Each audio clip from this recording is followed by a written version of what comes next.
माँ का आह्वान करते हुए, गुरुवर का आह्वान करते हुए जयकारों के माध्यम से और निरंतर 5 घंटे तक योगा चालीसा पाठ नमो नमो योगेश सुगंधी नमो नमो दुर्गंधी का ये हम लोगों ने उच्चारण किया। भगवती मानव कल्याण संगठन के माध्यम से ये योगा चालीसा पाठ को संपन्न किया। जिनको जितना समय मिला फिर ग्राम के ग्राम वासियों को, दूर दूर के लोग आए, हमारे गुरु भाई को बहने, उन्होंने भी यहाँ पर बैठकर लाभ लिया, क्योंकि वो जानते हैं कि ये कोई साधारण मंच नहीं है। यहाँ पर दुर्गा चालीसा पाठ हुआ है तो माँ की यहाँ पर सूच उपस्थिति हुई है, गुरुवर की सूच उपस्थिति हुई है, इसका आभास करते हुए बहुत काफी दूर दूर से लोग आए, यहाँ पर उनका लाभ लिया। और जो लोग यहाँ तक नहीं आ सके वो माइक के माध्यम से, ध्वनि साधन के माध्यम से जिन कानों तक भी ध्वनि सुनाई देती रहे, निश्चित ही वो भी कहीं न कहीं प्रभावशाली हो गए, क्योंकि ये निश्चित ही कोई साधारण दुर्गा चालीसा पाठ नहीं है। ये ऋषि के द्वारा प्रदत्त समाज का कल्याण कैसे हो, समाज आज जो विडंबना में है, समस्याओं से घिरा हुआ है, उनको लाभ कैसे मिले, तो उन्होंने गुरुवर ने क्या किया, जैसे हमारी बहन ने अभी बताया कि 5 क्रियाएं गुरुवर ने प्रदान की है, वही 5 क्रियाओं के माध्यम से ये दुर्गा चालीसा पाठ भी भगवती मानव कल्याण संगठन के माध्यम से प्रदान किया गया समाज को। क्योंकि निश्चित रूप से कि हम बड़ी बड़ी साधनाएं अगर नहीं कर सकते, बड़े बड़े यज्ञ अनुष्ठान नहीं कर सकते, वास्तव में हर कोई नहीं कर सकता, अपने घरों में वो बड़े बड़े अनुष्ठान नहीं हो सकते, तो गुरुवर ने कहा आप एक छोटी सी साधना कर ले, मेरे भगवती मानव कल्याण संघ को बुलाएं अपने घरों में और मंच का वहां पर मंच बनाया जाए और 5 घंटे तक, 24 घंटे तक जो भी आपकी सामर्थ हो आप दुर्गा चालीसा पाठ करें, तो उन बड़े बड़े यज्ञ अनुष्ठानों से ज्यादा आपको इस मंच के माध्यम से, दुर्गा चालीसा पाठ के माध्यम से आपको लाभ मिल जाएगा। ऐसा भगवती मानव कल्याण संगठन आज जगह जगह पर निःशुल्क रूप से चालीसा पाठ, क्योंकि भक्ति हमें क्या सिखाती है, भक्ति हमने 5 घंटे तक यहाँ क्या किया, भक्ति की, माँ का गुणगान किया, भक्ति तो है ये, भक्ति हमें सबलता, आप सबल हो जाइए, क्योंकि भक्ति जब तक आप नहीं कर सकते, भक्ति आपके अंदर नहीं आ सकती जब तक आपका स्वभाव सबल नहीं है, आप निष्कपट नहीं है, क्योंकि निष्कपट ही भक्ति हमें सिखाती है कि आप भक्ति अगर आपके अंदर आगे आएगी तो पहले आपको निष्कपट होना पड़ेगा, आपको सबल बनना पड़ेगा, कहीं ना कहीं आपको निर्दोष होना पड़ेगा। इसलिए गुरुवर ने कहा कि आपको भक्ति आपके अंदर आएगी कैसे, तो उन्होंने कहा दुर्गा चालीसा पाठ करिए।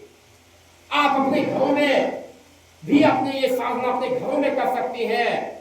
यहाँ तो सामूहिक रूप से हुआ, भगवती संगठन के माध्यम से हुआ, आप कोई भी आपके घर में अगर कोई आप मूर्ति आप स्थापित कर ले, छवियां जो भी आपके घरों में लग रखी है, केवल गुरुवर ने कहा कि आप केवल अगर पूरी साधना कर सकते हैं तो अच्छी बात है, नहीं तो केवल माँ ओम का जाप कर ले।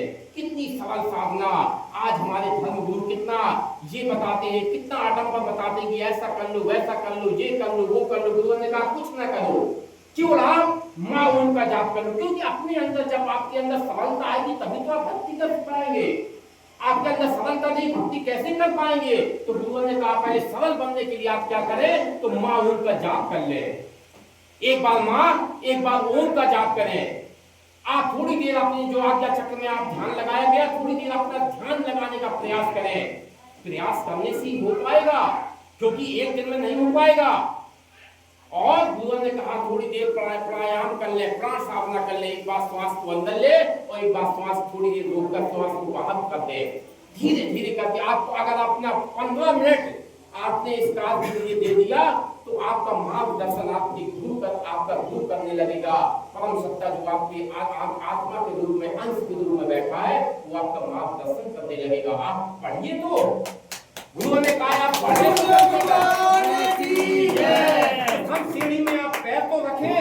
आपको अगर छत में पहुंचना है तो प्रथम सीढ़ी में आपको पैर रखना पड़ेगा, इसके बाद दूसरी, तीसरी, चौथी, ऐसे धीरे धीरे क्रम करके आप जब छत में पहुंच पाएंगे। तो हम जब तक प्रथम सीढ़ी और धर्म गुरु क्या करते हैं, धर्म गुरु कहते हैं कि पहले छत में पहुंच जाओ सीधा, कैसे लोग पहुंच पाएंगे? कोई माध्यम से होगा, सीढ़ी होगी, कोई माध्यम, कुछ ना कुछ माध्यम कुछ चाहिए। तो जब माध्यम नहीं मिलेगा तो ना कोई छत में पहुंच पाएगा, ना कहीं नीचे रह पाएगा। यही हाल है आज हमारे धर्म तो गुरुवर ने कहा है आप ये मार्ग अपनाइए। भगवती मानव कल्याण संघ में सीधा सरल मार्ग बताता है, आपको ना कोई धन खर्च करने की जरूरत है और ना कहीं कहीं जाने की जरूरत है, क्योंकि निश्चित रूप से भक्ति हमें केवल हम घंटा हलाते रहे और घर में आरती पूजा करते रहे, ये भक्ति नहीं कहलाती। आपको भक्ति क्या है, आपके बगल वाले पड़ोसी को आपकी जरूरत है, अगर उन्होंने आपको पुकारा है तो आप उसकी मदद करिए, ये भक्ति कहलाती है। आप कहीं गौ सेवा कर सकते हैं, आपको ये भक्ति कहलाती है। आप कहीं कोई भी अगर आप परिस्थिति में कोई भी व्यक्ति आपको पुकारता है, आप उसकी मदद करिए। राष्ट्र रक्षा के लिए आप क्या कर सकते हैं, वो भक्ति कहलाती है। धर्म रक्षा के लिए आप क्या सकते हैं, वो भक्ति कहलाती है। और समाज की सेवा के लिए आप क्या कर सकते हैं, वो भक्ति कहलाती है। भक्ति एक पक्षी नहीं होती कि हम केवल अपने घर में सुबह शाम घंटी हिला ले, दुर्गा चालीसा पाठ कर ले, हमारी भक्ति हो गई। ये एक पक्ष है। आप अगर एक पक्ष में रह जाएंगे तो निश्चित रूप से आपसे दूसरा पक्ष छूट जाएगा। गुरुवर ने कहा है कि धर्म रक्षा, राष्ट्र रक्षा, मानवता की सेवा को करना पड़ेगा, क्योंकि जो राष्ट्र की रक्षा केवल सैनिकों का काम नहीं है कि वो बॉर्डर पर खड़े हुए हैं, वो हथियार लिए खड़े हुए, उनका कार्य है। हम क्या कर सकते हैं, हम भी राष्ट्र रक्षा के लिए कुछ कर सकते हैं। गुरुवर ने कहा, मैंने भारतीय शक्ति चेतना पार्टी का एसपी गठन किया, क्योंकि और पार्टियां नहीं कर पा रही है। क्या हमारी भारतीय जनता पार्टी यहाँ पर सरकार है, क्या वो गौ रक्षा कर पा रही है? क्या गौ हत्या बंद हो गई? क्या आज गांव-गांव में शराब बिक्री हो रही, क्या वो बंद हो गई? धर्म प्रेमी सरकार है। और सरकारों को तो छोड़ दीजिए आप, जो धर्म प्रेमी सरकार, जिसको योगी आदित्यनाथ यहाँ के मुख्यमंत्री हैं, जो योगी अपने आप को लगाते हैं, वो शराबबंदी नहीं करा पा रहे हैं।